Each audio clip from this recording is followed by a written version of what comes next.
أعوذ بالله من الشيطان الرجيم. بسم الله الرحمن الرحيم، وصلى الله على النبي الكريم وعلى آله وصحبه أجمعين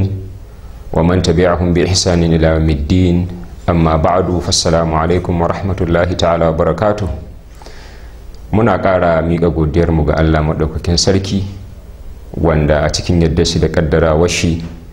ya sake haɗa fuskokinmu a wannan tasha mai girman daraja, a wannan shiri wanda za mu gabatar. Muna fatan abin da za mu faɗa Allah ya ba mu dacewa a ciki, kuskure kuma da za mu iya yi a matsayinmu na 'yan adam Allah ya kiyaye mu daga yin kuskure, idan kuma mun yi Allah ya yafe mana kurakuranmu baki ɗaya. Bayan haka 'yan uwa masu sauraro, a wannan darasi namu na yau za mu kalli wani ɓangare ne mai muhimmancin gaske, za mu kalli wani rukuni ne mai muhimmancin gaske, za mu kalli wani yanki na cikin al'umman musulmi ne mai muhimmancin gaske,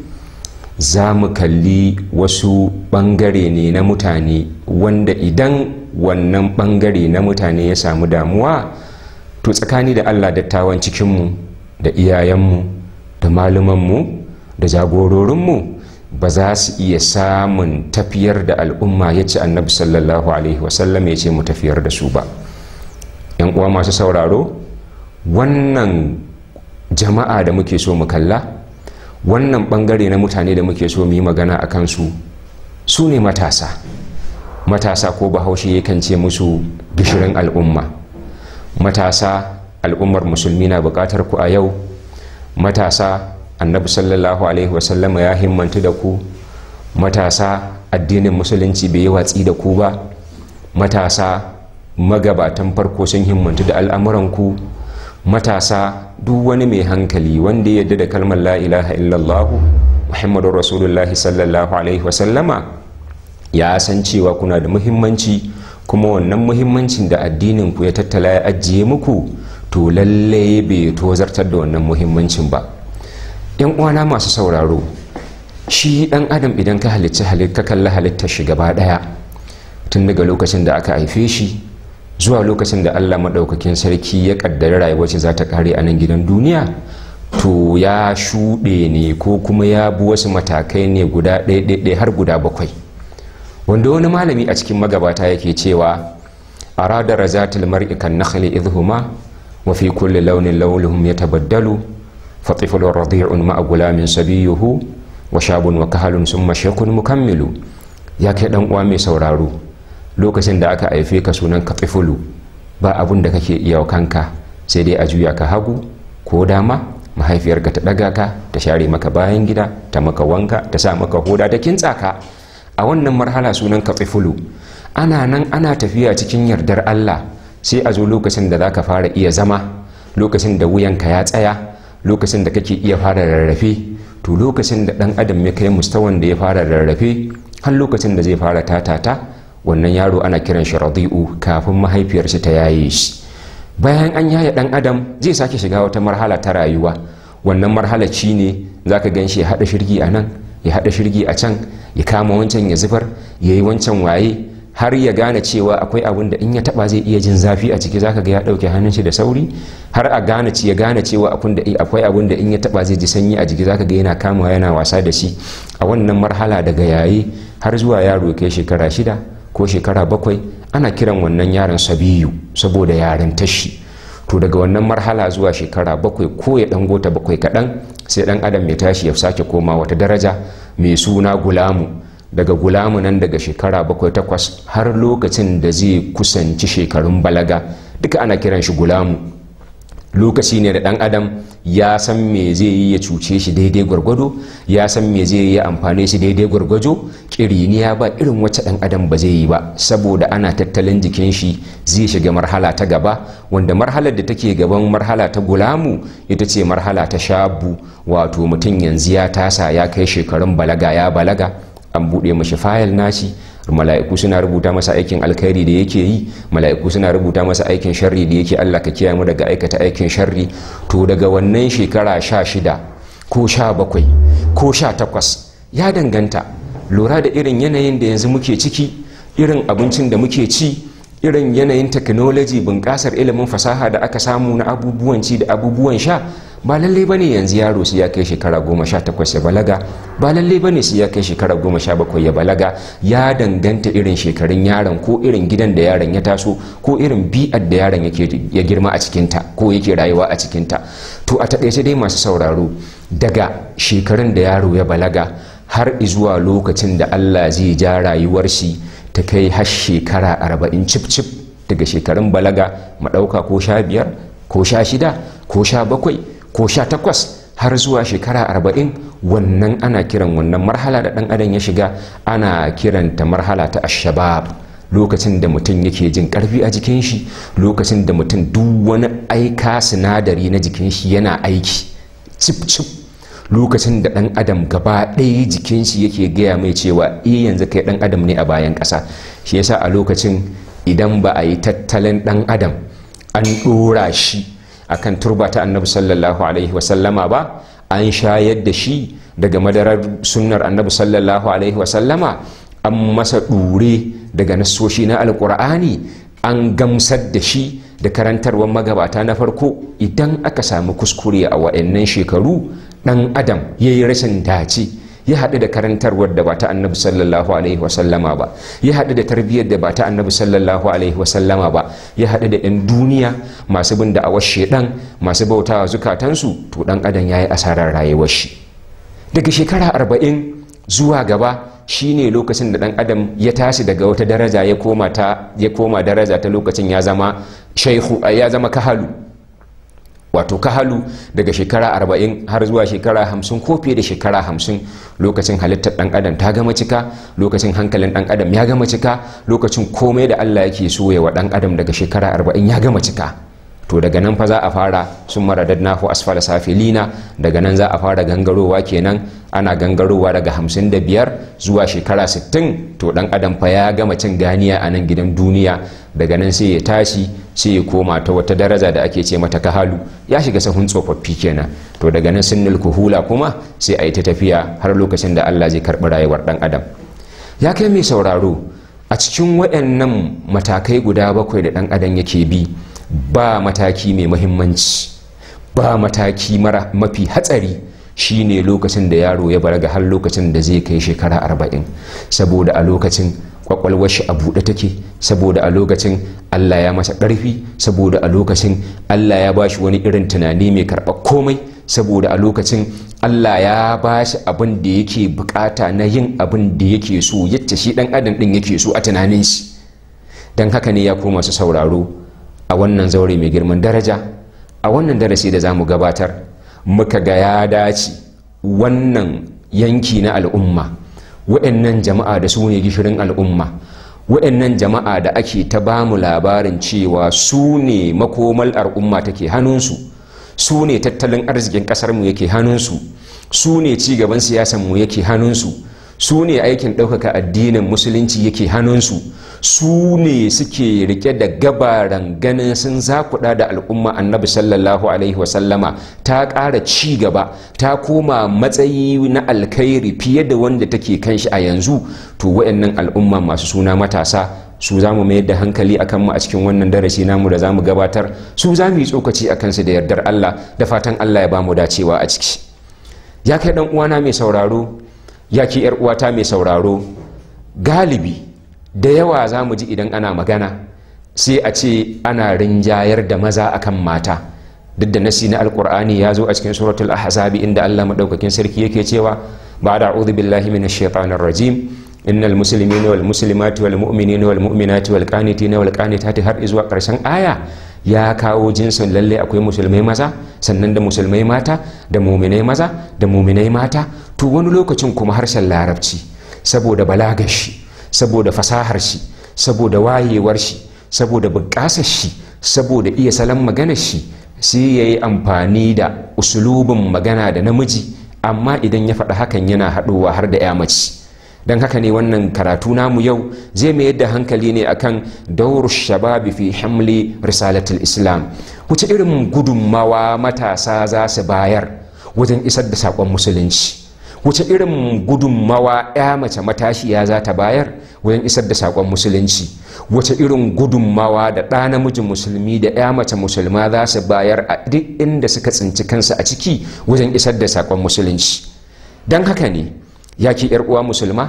don haka ne ya ke ɗan uwa musulmi, ka sani lalle Allah ya tattale ka, Allah ya fifita ka akan sauran halittun da ya halitta a nan bayan ƙasa. Inda Allah ya so ni mai maganan nan sai halice ni kudin cizo kuma ba yace zan yi da shi. Inda Allah ya so ni mai maganan nan sai ya halice ni saniya koshashiya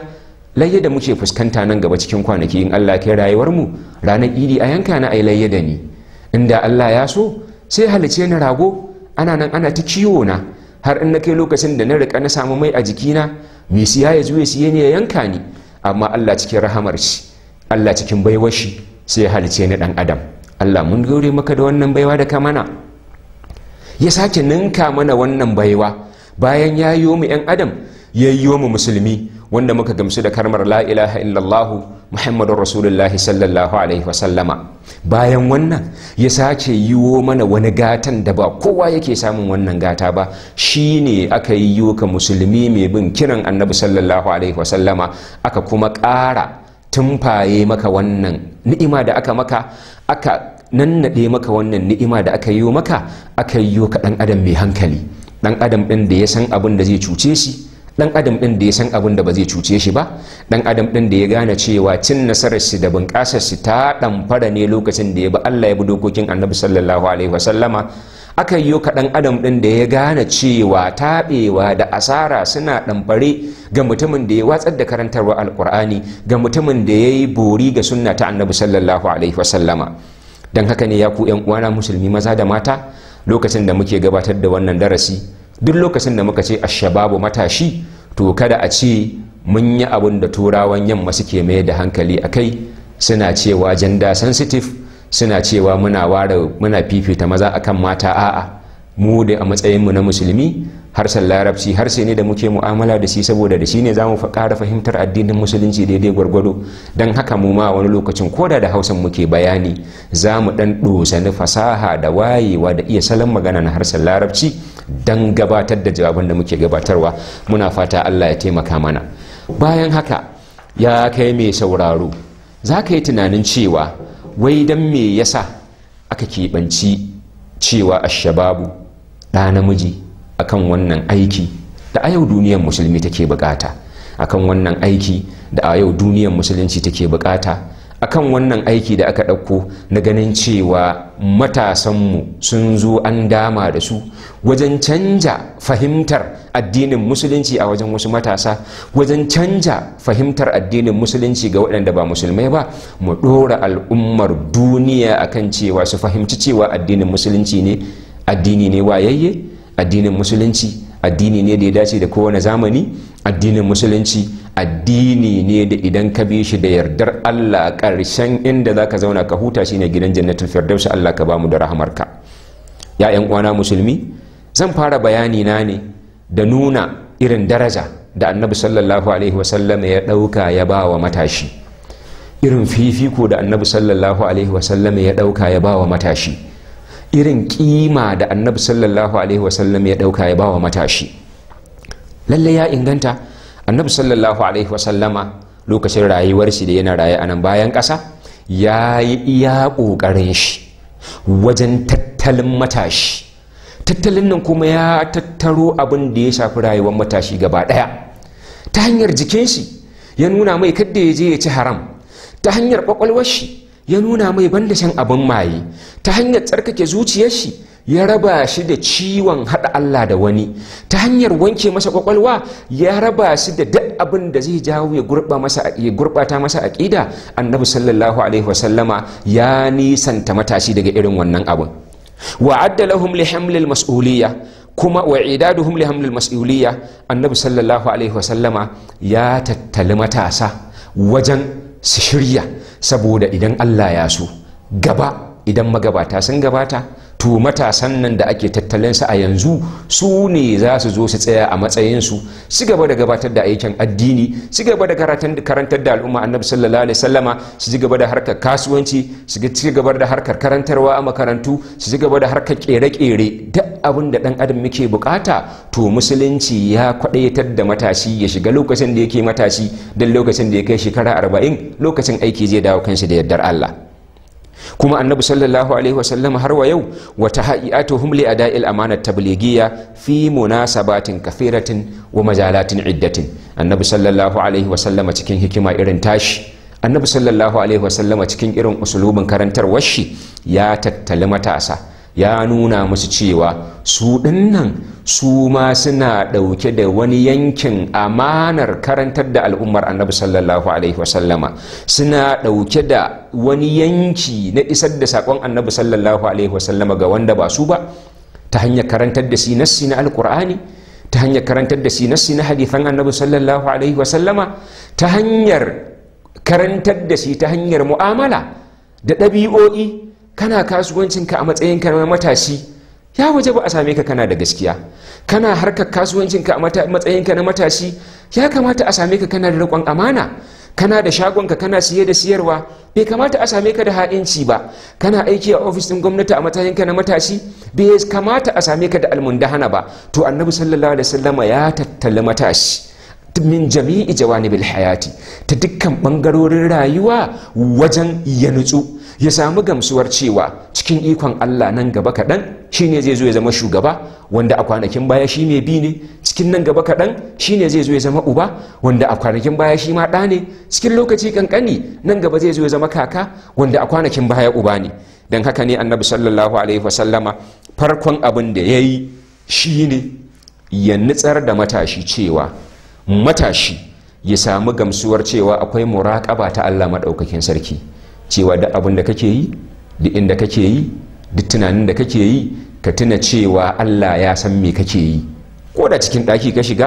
ko ƙasan dakin ka shiga, ko cikin akwati ka shiga, duk inda ka shiga ka rafa kanka ka ce za ka yi wani abu, to ka gamsu a zuciyarka cewa Allah yana ganin ka kuma ya san me kake yi.